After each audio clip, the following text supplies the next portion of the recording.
My name is Comrade Iman Nadi. Today, I'm going to talk about mkpụrụ hard rock. Our youth na Agbazi now, n'ala Igbo. It's very, very bad that now our youth, bo leader of tomorrow, because now, bozoro ọgwụ ike ka as ka na-aṅụ. But don't worry, here the ahụma like ebe anwa. And after afọ ndị na-aṅụ ọgwụ ike ahụ bụ na-akpọ methamphetamine bụ hard drug bụ mkpụrụ mmiri. Some of them akọ ihe gbuo ha tigbuo ha nwụọ. Sị ka njukene ndị a na-eti ndị a ihe na-egbu ndị a na-etigbu ndị ahụ ọ na ha na-aṅụ ọgwụ ike. Ọ ndị anya dị mma ga-eji afọ onye ṅụrụ ọgwụ ike tie oyi ihe ọnwụọ tigbuo ya kụgbuo ya n'aka. Come to think of it, also only methamphetamine dị nke na-akpọ mkpụrụ mmiri and eguzo ịtọnanya bụ ọgwụ ike na-aṅụ n'ala Igbo. What of Arizona? What of Loud? What of codeine? What of academies come science students? They know what I'm talking about. Huh? Okay, Igba bros no weekend. Igba bros ọgwụ ike. SK ọ bros ọgwụ ike. Ma ka na-eji tom miss na Pepsi ọ bros ọgwụ ike. Ọsọ ndị na-aṅụ mkpụrụ mmiri ejide ha egbuo ha n'aka. The government na-akụrụ ha aka, ndị obodo na-akụrụ ha aka. How many rehabilitation centers can we n'ala Igbo?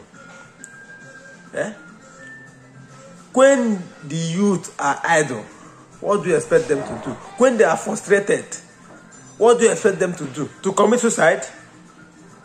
No. They will look for something that will help them, at least help them shut their memory down some small, so that they can forget about the nonsense that is happening around us. Even though it's bad. But then, the government have failed us. Our leaders have failed us. Starting from the traditional rulers, the IPG of a communities, the town unions, the local government chairman, the councillors, the governors, and all of them actually they fail again. Because no one is trying to empathy on these young men. Yeah, na for amazing now, everybody will care. Ipati ego, you get a family, a jidea, jikori no. Happen doors on way basazria, ginebehano. But we are elected to represent the people. And they boost our young boys for nothing. They boost mad. Government na room prison na yara, they make an arrest. Na room prison na yara, na room ka yara. Or rehabilitation center around Alibu. Even Nigeria, let me even not talk about Alibu. Nigeria need. Yeah. After ejide madu ko wanya ye ko ya ko ajaja no na mkpụrụ mmiri. Why na nda na akụ ha na nkwo ọgwụ ike. Most of them, almost all of them na ọgwụ ike. Kiye na-enye ha moral ha eji akụgbu mmadụ kụgide mmadụ kụgbu onye ahụ. Onye ya dị mma ga-akụgbu onye another person. Ndị ori na-egbu ndị ori. Ndị ori na-egbu ndị ori ka ọ ghara ịgbapụ ha afọ. Onwere onye anya dị mma ga-ejide onye another person because na ọ ṅụrụ ọgwụ ike. Ị ga-eme ọ bụrụ onye anya dị mma o jide ya jikpọọ somewhere ebe ọ ga-aka mịa down. Amana etu ọ ga-esi nyere onye ahụ aka ka ọ kwụsị iri ha. Ọ bụrụ I was meant to understand that this methamphetamine of a drug, the addictive, highly addictive. Then onye na-aṅụ ya ọ dịgo addicted to it. Iche n'ichiche ihe ịpịacha ya pịajasa ya arụ na ọ gaghị na-aṅụ ya again. How do you think that such person will not go back to that same thing? Ikijiko ihe. In this time around, all got the bad because all gonna get na nzuzo. Na ngozi anyị all got shot to go way down.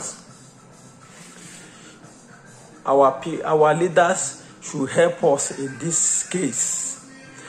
Our leaders, our political leaders, our kings, our councillors, our local government chairmen, they should start building rehabilitation centers for this our youth, for us, so that they can rehabilitate our brain, give us a mindset that yes, we can do without this drug. We can survive without all this drug. We can actually become who we want to be, despite the fact that now in Nigeria. I wrote this rehabilitation center, and where I call the chiche there.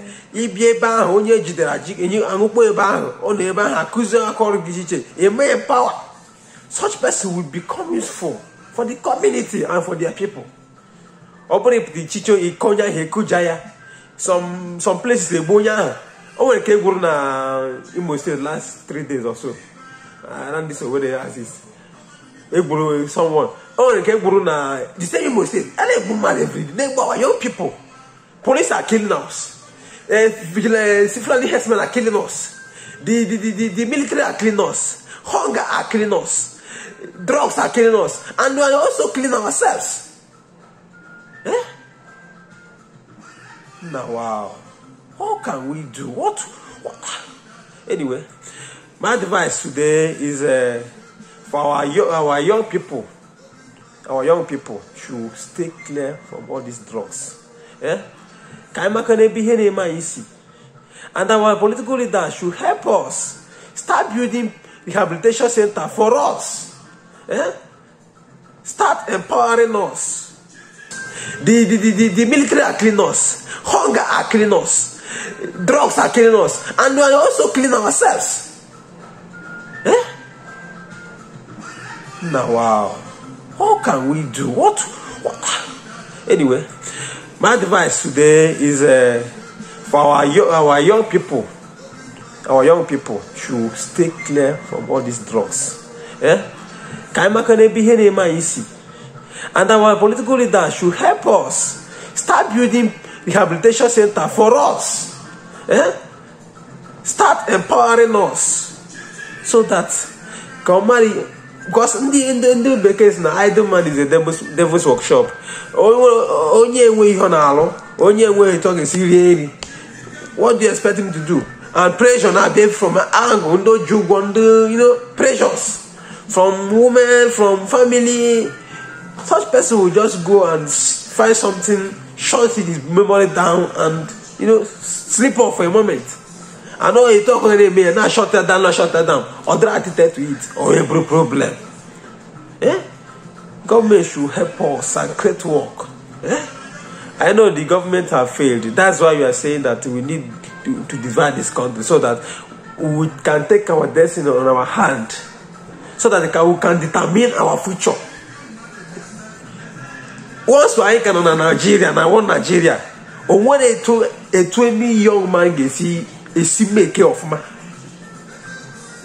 No way, there's no way we can make it well because the government of Nigeria, they structure the whole government to favor only the elites, and their families. The poor people will have nothing to gain. Poor will become poorer, while the rich get richer. That is how this country is structured. Even no matter what you do. Well, I say much because abroad, our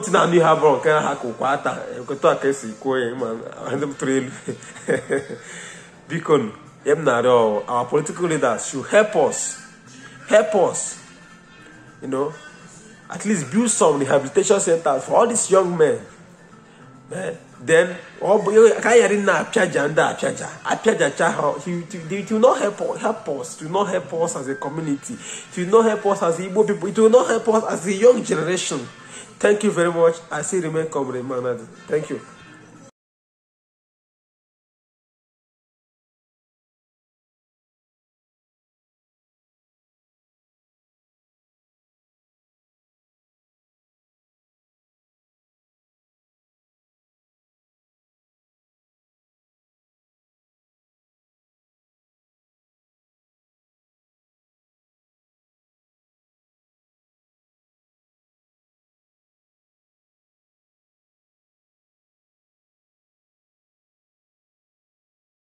Because I will not